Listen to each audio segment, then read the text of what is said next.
పిన్ని, నీ కోడలు మల్లెపూలు పెట్టి కత్తిలా ఉంది. వారెవ్వా ఏముంది? ఆ రింగిల రింగిల రింగిల రింగిల రింగిలు బాగున్నాయే, చివరి రింగిలు బాగున్నాయే. దాని జల్లో ఉన్న మల్లెపూలు చుట్టుకున్నాయే, నన్ను చుట్టుకున్నాయే. నువ్వు కొట్టుకు వచ్చిన అత్తర సెంటు మత్తెక్కించేనే. నీ జబ్బల జాకెట్ ఊక్సు నన్ను గుచ్చుకున్నాదే. నీ చేతికి ఉన్న గాజులు ఏమో గొల్గొల్మన్నాయే.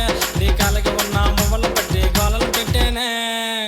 పిన్ని, పెళ్ళైన సంవత్సరానికి కొడుకు పుట్టిండు. నా కొడుకు పేరేంటో తెలుసా? నేను ట్రైన్లో